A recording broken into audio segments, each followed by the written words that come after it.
మొదటి తిమోతికి రాసిన పత్రిక 6వ అధ్యాయం 12వ వచనాన్ని ఒకసారి మనము చదువుదాం.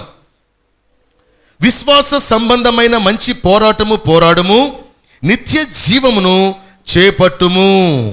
దేవునికి స్తోత్రం.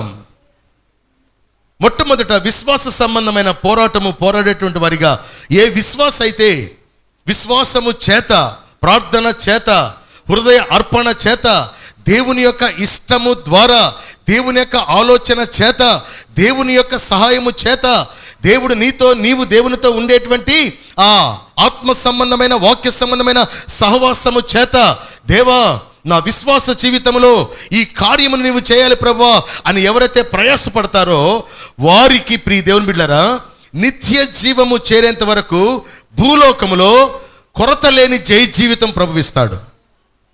హల్లెలూయా చెప్పండి ఇంకోసారి. జీవితంలో అన్నీ కూడా సజీవుగా ఉండవు, అన్నీ కూడా కొన్ని అపశృతులుగా ఉంటాయి. మరి వీటన్నిటిలో కూడా జై జీవితం కలిగిన వారిగా ప్రతి ఒక్క బిడ్డ ఈ లోకంలో వర్ధిల్లాలంటే, ప్రతి మనుషుడు, ప్రతి విశ్వాసి జై జీవితం కలిగి జీవించాలంటే మనం చేయవలసింది ఏంటంటే, ఒక పోరాటం ప్రభు మనకు అప్పగించాడు. ఆ పోరాటము ఈ కులానికి, ఈ మతానికి అని లేదు, ఈ వయసు ఉండేటువంటి వారికి, ఈ చదువుకునేటువంటి వారికి, ఈ స్థితిలో ఉండే వారికి అని లేదు. ప్రతి ఒక్కరికి దేవుడు సమానమైనటువంటి జై జీవితము ఇస్తానని వాగ్దానం చేశాడు. అయితే ఆ జై జీవితం స్వతంత్రించుకోవాలంటే విశ్వాస సంబంధమైనటువంటి పోరాడాలి. ఒక చిన్న ప్రశ్న వేసుకుందాం. గడిచిపోయింది నిన్న శనివారం నుంచి సోమవారం దాకా 6 రోజులు. 6 రోజుల్లో ఎంతసేపు మనం ప్రభు పాదాల చెంత నీ గురించి నీవు ప్రార్థన చేసుకున్నావు?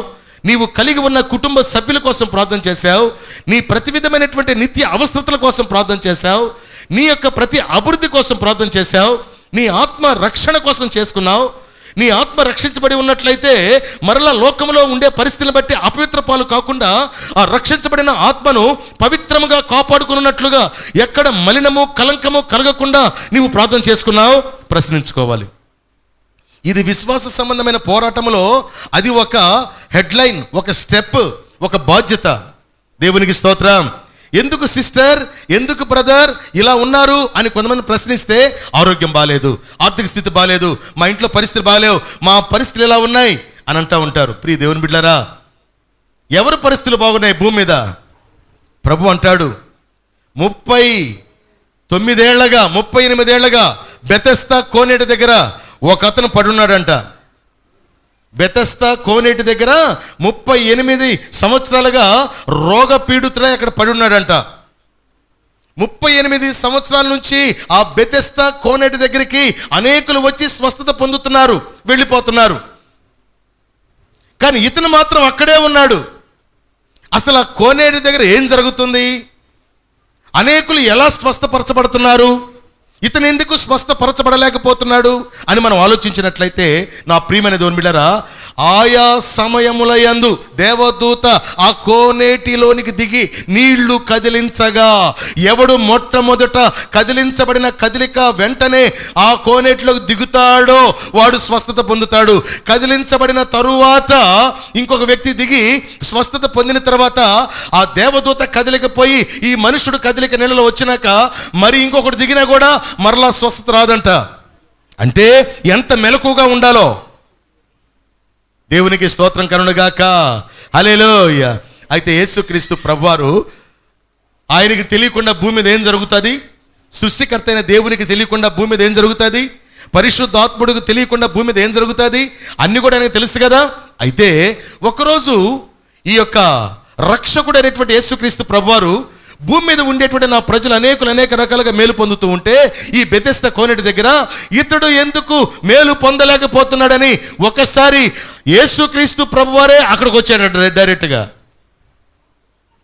హల్లెలూయా, హల్లెలూయా, హల్లెలూయా.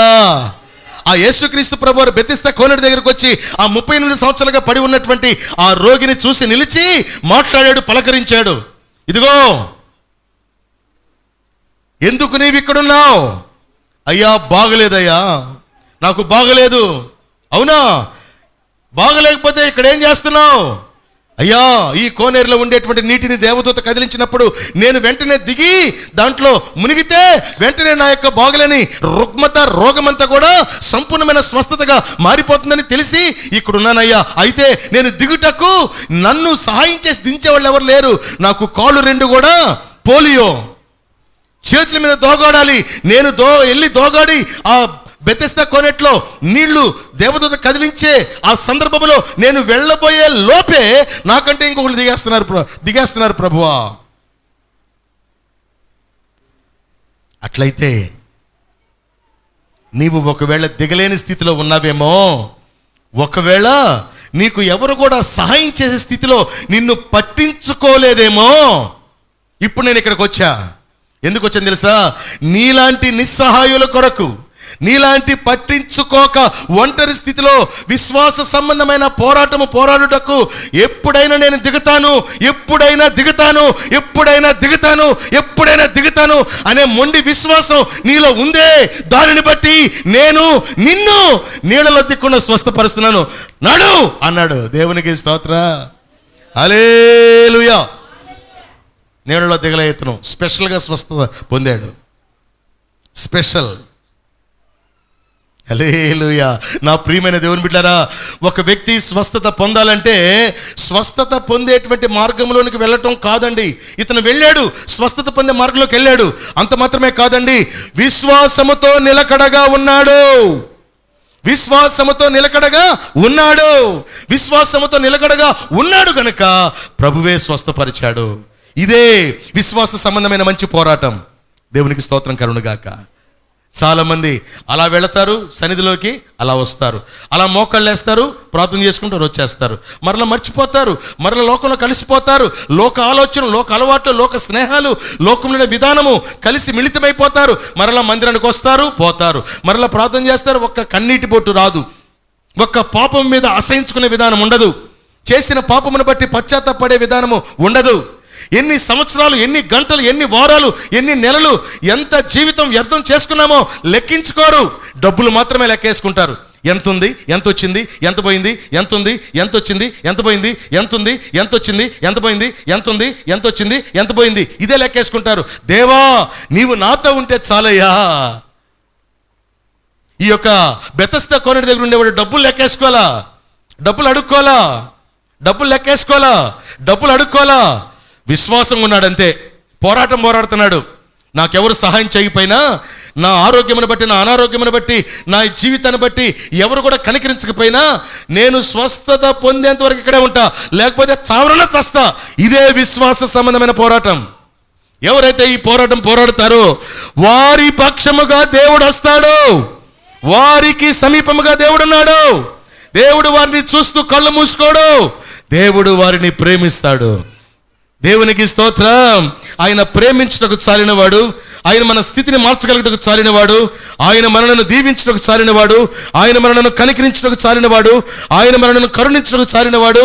ఆయన ఈ లోకంలో ఎవరు మనల్ని పట్టించుకోకపోయినా ఆయన మనల్ని పట్టించుకున్నటకు ముందుగా ఉండేటువంటి వాటిలో చాలినవాడు ఆయనే. దేవునికి స్తోత్రం కలుగునుగాక.